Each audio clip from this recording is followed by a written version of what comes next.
I am candiezenon, author and life coach and CEO, founder of Changing Seasons Life Coaching, where I help single moms strengthen their faith, family, and finances and to help them answer the question of not enough time, not enough money, not enough love, and help them find a solution so they can live their best abundant life as promised. So this morning, I wanted to come to you on day 54 morning, and I want to talk about being intentional. Have you ever seen like the Twilight Zone movies or the Alfred Hitchcock movies?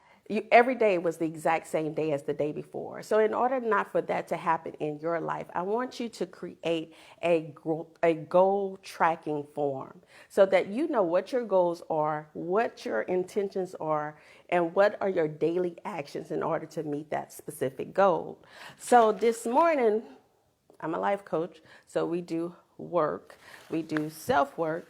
So I want you to have pencil and paper and write down these questions so that you can track this month's goal in bite-sized pieces daily, weekly, until the end of the month. Then you could actually see the goal. I don't care if the goal is to lose 8 pounds, tone your thighs, make additional $500, pay off a credit card, or redecorate. Whatever that goal is, what are the daily steps you're going to do in order to meet that goal? So at the end of the week, by Friday, what goal you want to see yourself accomplished? If you could type that in the comment section. So we want to take each goal and make it attainable, right? We don't want to keep waking up to the exact same day over and over and over again. We're waking up to the exact same day, not reaching that goal, just running it around in cycles. Round and round we go. Where she stopped, nobody knows.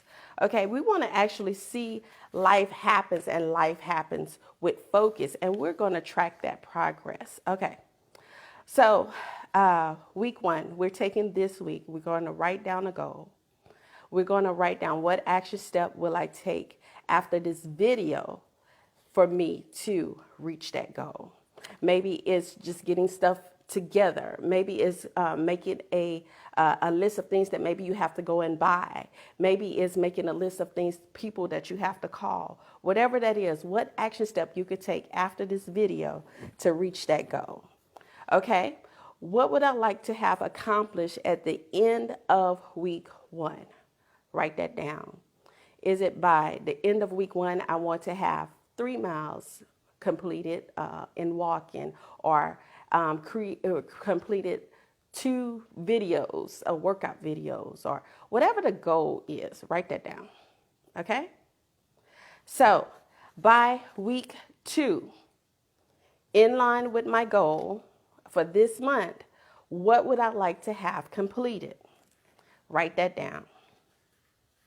So this is the way that you can track it. So if you don't have that completed by week 2, you know that you need to pull in the village. I always teach y'all, pull in the village. If there's a question in the atmosphere, there's an answer. So find out where's the answer and put the 2 together. So what would you like to accomplish by week 3? So what we're talking about, Lisa, is making sure that our day doesn't look like an Alfred Hitchcock movie, that every day you wake up doesn't look like the day before, that you are tracking your goals and strategically making efforts to meet those goals. And by doing that, it's making small steps towards those goals. You are moving forward movement, and not like, oh, I messed up.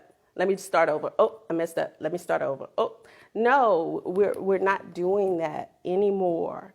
Week 4, in line with your goals, what action step will you take to make that goal happen? Write that down. Okay, so this is how you're going to be intentional about your goal. So on your tracking form, I want you to write day 1, what I intend to do. Just simply write that down. Mary Kay Ashley built a whole entire empire by simply writing down her to-do list. So I want you to go back at the end of the day and write down what you did. So that way you don't have to figure out, man, why I didn't meet that goal, why I didn't lose those 8 pounds, why I'm still not in those jeans, why I didn't pay off that credit card. Because what you wrote down, you probably spent, and it's the little foxes that spoil the vines. You probably spent $1.35 here on a bag of chips at the gas station when you just went for gas. You probably stopped on your way, headed for running your errands, and bought an $8 coffee from Starbucks when you were intended to just go mind your business somewhere else.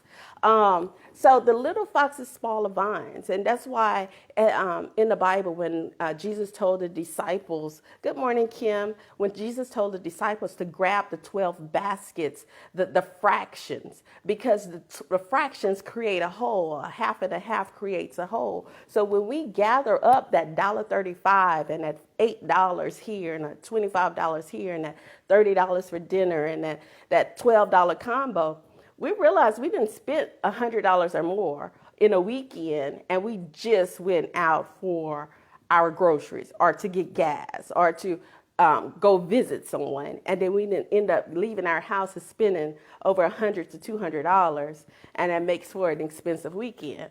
And I'm not talking about you, I'm talking about myself.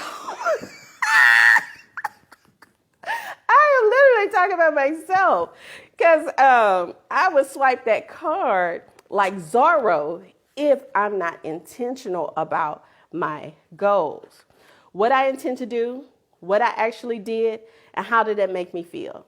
I don't want you to feed the feelings. I want you to address the feelings, and I want you to create a plan and stick to that plan and do a good thing long enough until you reach that goal. How does that sound? Anybody going to do that tracking form with me?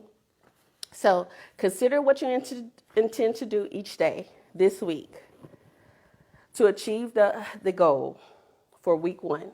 Just focus on week 1. It might be something different every day, or it might be the same thing each day. Be clear and specific what you intend to do. And if you need somebody to help you accomplish that, gather those people. There's a power in asking. There's a power in asking questions. Then I want you to write day 1, what I intend to do, what I did today, and how do I feel about that, how today went. And just do that for 30 days, but start off this week. We take it week by week, and so that you are constantly working towards your goal. Lisa says, yes, writing my goals is a challenge for me. I try to keep them in my head. No, don't keep them in your head. Yes, you have to write it down. Writing is great for accountability, to remember, to recall, to reflect. You have to write it down. If God himself says, write the vision down, make it plain. So all that read it, which is you are the first reader, all that read it may run with it. Run, you can sprint towards the goal because you know the plan. And hey, if you forget it, just glance down at the paper. And someone else said that a short pencil is better than a long memory at any day. So always remember that. So write down your goal for this month. Write down your action steps for this week and write down daily what you actually do.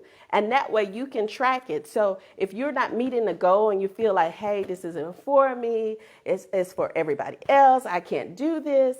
Yes. And if you're procrastinating about that, find out why. If you need notifications, put notifications on your phone. I'll say, okay, I could work up to this time. I could watch TV until this time. I hang out with the family until this time.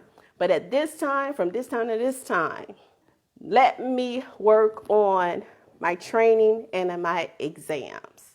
And hey, your family love you. They will oblige. Y'all enjoy your day. This is candiezenon once again, hoping I'm helping you love through it, learn from it, live after it. Continue to walk by faith. Joy. Call me if you need me, Miss Pearl.